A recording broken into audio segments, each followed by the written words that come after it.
자, 여기서 근데 문제가 뭐냐면은 최근에 여러 바이러스 변이들이 나타나고 있죠. 돌연변이 위치들을 보시면 항체가 이 스파이크 단백질을 무력화시킬 수 있는 위치에 변이가 생겼죠. 이 변이 바이러스들을 잡으려면 단백질의 구조를 알아야 됩니다. 그래서 이 단백질 구조를 연구하고 있는 디지스트에 와서 이 단백질 구조를 어떻게 연구하고 있는지, 어떤 성과가 나오고 있는지 한번 물어보도록 하겠습니다.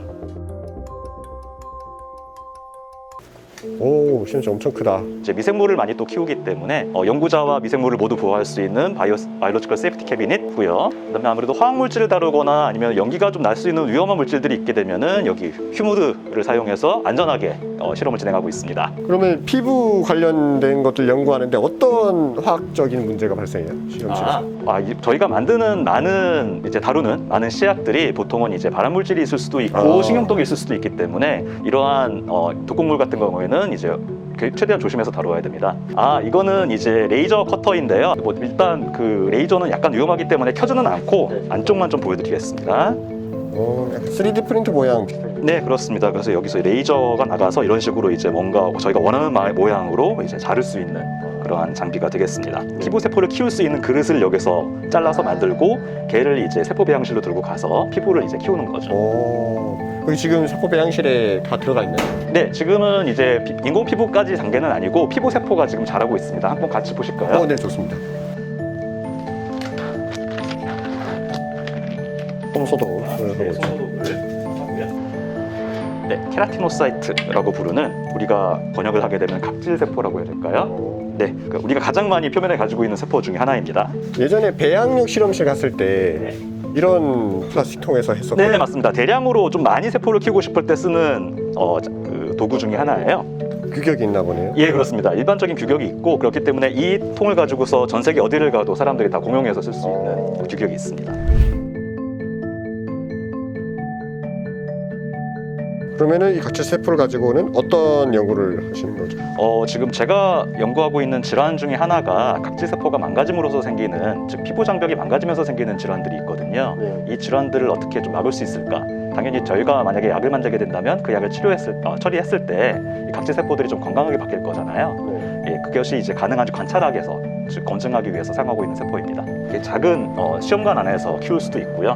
흔들어주는 이유는 세포들이 너무 뭉쳐 있으면 이제 주변에 인구가 높아지니까 잘 안 자라려고 하거든요. 이렇게 흔들어주게 되면은 이제 아무래도 주변에 많은 인구가 없다고 착각할 수가 있죠. 또 공기도 들어가기도 하고요. 그렇게 해서 좀 더 잘 자랄 수 있도록 만들어주는 환경입니다.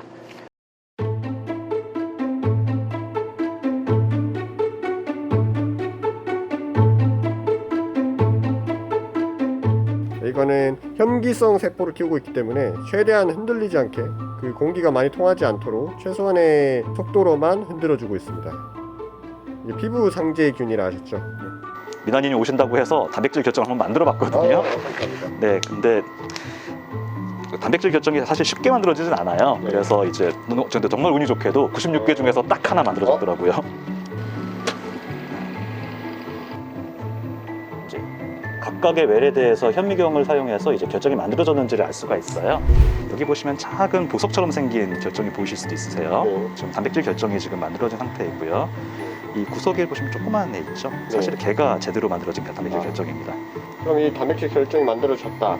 네. 그러면은 이제 앞으로 어떤 걸 또 할 수 있는 거죠? 예, 이 결정을 조심스럽게 꺼내서 일단 액체질소로 급속하게 얼린 다음에 보통은 이제 저희가 X선 회절 장비로 가져갑니다. X선 회절 장비는 아주 강한 입자를 쏴서 단백질 안에 있는 입자들을 지나가게 되는데 단백질 안에 있는 원자들이 다양한 형태의 무늬를 만들게 되면 그 무늬를 역으로 계산해서 수학을 이용해서 역으로 계산해서 그 원자들이 3천 공간 안에서 어떻게 배열되어 있는지를 XYZ 좌표상에 그리게 됩니다. 지금 바이러스가 엄청 퍼지고 있잖아요. 근데 그 바이러스의 단백질 구조가 감염하고는 어떤 관계가 있나요? 바이러스가 표면에 가지고 있는 단백질들이 있습니다. 이 단백질이 숙주 세포의 표면에 있는 단백질과 결합을 해서 바이러스가 세포 안으로 들어오게 되면 감염이 이루어집니다. 당연히 바이러스의 표면 단백질과 숙주 세포의 표면 단백질은 형태도 맞아야 하고 표면 화학적인 성질도 맞아야 됩니다. 지금 보시는 이 형태가 바로 스파이크 단백질이 갖는 형태가 되겠습니다. 스파이크 단백질은 하나의 체인으로 이루어진 것이 아니라 총 3개의 체인이 한 덩어리를 이루고 있습니다. 저 위쪽에 있는 하얀색은 우리가 만든 항체예요. 인간들이 만든 코로나 바이러스 특이적인 항체를 지금 붙여본 것입니다. 스파이크 단백질이 항체를 통해서 어떻게 무력화되는지를 알 수가 있죠. 자, 여기서 근데 문제가 뭐냐면은 최근에 여러 바이러스 변이들이 나타나고 있죠. 돌연변이 위치들을 보시면 항체가 이 스파이크 단백질을 무력화시킬 수 있는 위치에 변이가 생겼죠. 다시 한번 말씀을 드리자면은 이전 항체로는 이 스파이크 단백질을 무력화시킬 수가 있는데 이런 식으로 변이가 생기게 되면은 스파이크 단백질의 표면 구조가 바뀐 거잖아요. 그러면 당연히 항체가 좀 덜 붙겠죠. 아까 봤던 거랑 다르게 흰색 항체가 붙은 부분에 변형된 스파이크 단백질이 생겨서 지금 항체가 제 역할을 하지 못하는 그런 상황인 거죠. 그렇게 될 수도 있다고 저희가 걱정하는 단계가 된 거죠. 사실 보시면 다른 변이들, 델타 변이의 다른 변이들을 보면은 또 우려할 만한 사항이 더 있어요. 여기 아래쪽에 보시면은 항체 무력화에는 관련이 없지만 네. 이 스파이크 단백질이 에이스 단백질에 좀 더 잘 들어갈 수 있도록 변이가 된 경우도 이제 보고가 되고 있습니다. 결과적으로 구조 생물학을 통해서 단백질 구조를 보게 되면은 이 바이러스의 구조가 어떻게 변이가 되어서 어떤 위협이 될 수 있는지를 원자 단위에서 설명할 수가 있는 도구를 갖게 되는 거죠. 방금 전까지 단백질 델타 변이를 봤는데 그럼 이 변이가 계속해서 일어날 텐데 계속 강해지기만 하나요?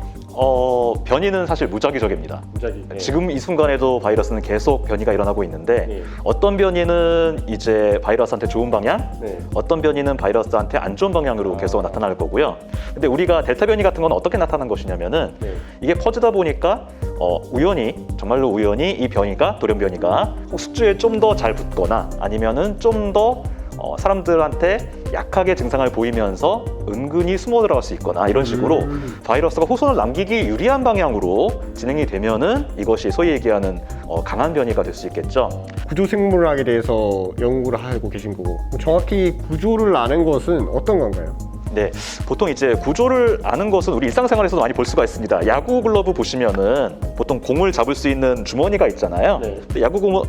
공을 잡기 위한 주머니는 딱 야구공에 맞게 설계가 되어 있습니다. 그렇죠. 만약에 축구공을 잡고 싶으면 비슷하게 야구 글러브를 만들 수는 있겠지만 훨씬 더 큰 주머니를 만들어야지만 축구공을 잡을 수가 있겠죠. 분자도 마찬가지입니다. 우리 생차 분자도 어떤 역할을 하기 위해서는 거기에 맞는 어떤 형태를 지니고 있어야 되고 표현 화학적인 성질을 지니고 있어야 되는데 우리 구조 생물학자들이 하는 역할은 우선 단백질이나 거대한 생체 분자들의 원자 구성, 즉 3차원 공간 안에서 어떤 원자들이 이 분자들을 구성하고 있는지를 파악을 해서 각각의 원자들의 X축, Y축, Z, XY, Z 좌표상에 있는 위치를 파악을 합니다. 그럼 전반적인 단백질의 구조와 형태를 굉장히 정교하게 할 수가 있죠. 여기서 이제 이 단백질의 구조를 이렇게 가지고 있기 때문에 이런 역할을 할 수가 있고 이런 화학 반응을 일으킬 수 있다는 것을 설명하는 것이 구조 생물학자들이 하는 역할입니다. 그리고 이제 마지막으로 교수님께서는 이제 앞으로 이 구조 생물학을 이용해서 어떤 거를 연구하고 어떤 걸 개발하고 하실 생각인가요? 네, 사실 지금까지 바이러스를 말씀을 드려서 좀 오해하실 수가 있는데 사실 저는 바이러스 학자가 아닙니다. 네. 저는 피부에 있는 단백질을 연구하는 학자이고요. 실제로 이제 제가 연구하는 단백질들은 피부에 굉장히 많은 케라틴 또는 우리 몸에서 굉장히 중요한 구조적 역할을 하는 인터미디에이트 필라멘트, 중간 섬유라고 하는 단백질들을 연구하고 있거든요. 그 외에도 우리 피부를 건강하게 유지하는 여러 가지 효소들 이런 것도 다 연구하고 있습니다. 즉 우리 건강을 유지하기 위해서 좋은 단백질들은 좀 더 활성화를 시키고 안 좋은 단백질들은 좀 더 저해를 해서 우리가 좀 더 젊고 건강하게 살 수 있는데 도움을 주고자 하고 있습니다. 결국 단백질의 구조를 알아가는 과정인 거니까 네. 이게 피부에도 쓰일 수도 있고 바이러스에도 쓸 수 있는 거고 바이러스도 단백질이니까요. 우리 생명체와 관련된 모든 곳에 활용할 수 있겠네요. 이렇게 해서 구조 생물학의 발달로 우리 교수님께서의 훌륭한 연구를 통해서 앞으로 우리 생명체들이 우리가 생활 하는데 더 풍요로워질 수 있도록 그렇게 되기를 기대하면서 이번 영상은 여기까지 찍도록 하겠습니다. 안녕히 계세요. 수고 많으셨습니다. 네, 감사합니다.